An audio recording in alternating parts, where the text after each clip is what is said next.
Chinese prisoners of war, Wang Guangjun and Zhang Renbo, spoke about their service in the Russian army and pointed out an advantage Ukraine's armed forces have in the war. They shared this in the Moseychuk Plus program. The prisoners from China, Wang Guangjun and Zhang Renbo, talked about their experience serving in the Russian army and highlighted the strengths of Ukraine's armed forces. In fact, we don't experience oppression or restrictions. The food is good, medical care is accessible. I concluded for myself that the logistic support for the Ukrainian army is much better than for the Russians, Zhang Renbo emphasized. He also quoted one of the military leaders saying that victory in war depends on strong logistics. He added that this is why he believes in Ukraine's victory. The prisoner admitted he signed a contract with the Russian army because he hoped for a significantly higher salary than he earned in China. According to him, the offered amount was twice his usual income. He said the first payment was around $24,000 with a promise of monthly payments of up to $3,000. However, the prisoners reported that they never received the promised money for their service in the Russian army and their accounts were blocked. The money is blocked, the account is blocked, so we cannot use it. We don't know whether Russia did this, but from the beginning, when we arrived here, we have been spending our own money, said Guangjun. Recall two Chinese citizens, Zhang Renbo and Wang Guangjun, who fought for Russia's army and were captured by Ukraine's defense forces, revealed how Russia recruits foreigners. The Chinese prisoners claimed that Russia recruits foreigners through intermediaries offering jobs not related to military service. One of the prisoners wanted a job in rehabilitation but ended up in the military. He stated that he had a job in China but lost it during the coronavirus pandemic and was looking for a new option. I initially refused to participate in combat but was later sent to the front, said Zhang Renbo. Meanwhile, Wang Guangjun said that he was not given details about his contract with the Russian armed forces, including the responsibilities and compensation. He was initially offered a job as a builder. All documents were in Russian, and communication was through gestures. They showed us signs of what we needed to do. The situation was, I received a card with 200,000 rubles, but I couldn't use the card. Periodically, the Russians took the card to spend money on fuel and power banks, said Zhang Renbo.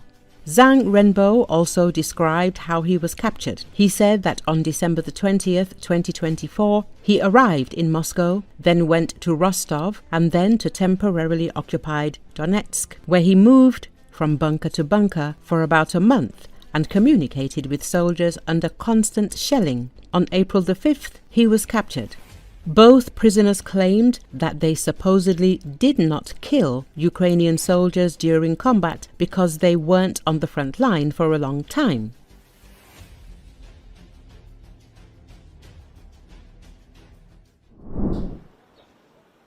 Israeli jet struck Beirut's southern suburbs Sunday after issuing a warning about an hour earlier, marking the third Israeli strike on the area since a ceasefire took effect in late November. According to Associated Press, a huge plume of smoke billowed over the area after the strike. There were no immediate reports of casualties. In the warning, the Israeli military said that it was targeting Hezbollah facilities in the Hadath area and urged residents to move at least 300 meters from the site before the strike. 2 warning strikes followed. Fighter jets were heard over parts of the Lebanese capital before the strike near the Al-Jamis neighborhood, where gunfire was shot into the air to warn residents and urge them to evacuate, as families fled in panic. During the last Israel-Hezbollah war, Israeli drones and fighter jets regularly pounded the southern suburbs, where Hezbollah has wide influence and support. Israel views the area, where it has assassinated several of Hezbollah's top leaders, including Chief Hassan Nasrallah, as a militant stronghold and accuses the group of storing weapons there. Sunday's strike follows 2 earlier attacks on the capital's southern suburbs, the first taking place on March 28, when Israel also issued a warning, and the second on April 1, when an unannounced strike killed 4 people, including a Hezbollah official. The leader of Lebanon's Hezbollah group, Sheikh Naim Qassem, has recently warned that if Israel's attacks on Lebanon continued and if Lebanon's government doesn't act to stop them, the group would eventually resort to other alternatives. Qassem also said that Hezbollah's fighters won't disarm as long as Israeli troops remain in southern Lebanon and the Israeli Air Force regularly violates Lebanese airspace. Under the US-brokered ceasefire that ended the 14-month Israel-Hezbollah war, Israeli forces were supposed to withdraw from all Lebanese territory by late January, while Hezbollah had to end its armed presence south of the Litani River along the border with Israel. Earlier on Sunday, a drone strike killed a man in the southern Lebanese village of Halta, according to the health ministry. In a post on X that included footage of the strike, the Israeli military said that it had targeted a Hezbollah member, where he was working to rebuild Hezbollah's terrorist capabilities in the area.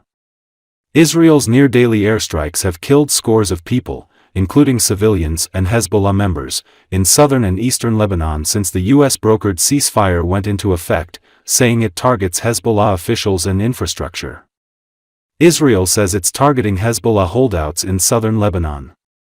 The Lebanese military has gradually deployed in the country's southern region, and Beirut has urged the international community to pressure Israel to stop attacks and withdraw its forces still present on 5 hilltops in Lebanese territory.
وصلت 60% لحد هلا.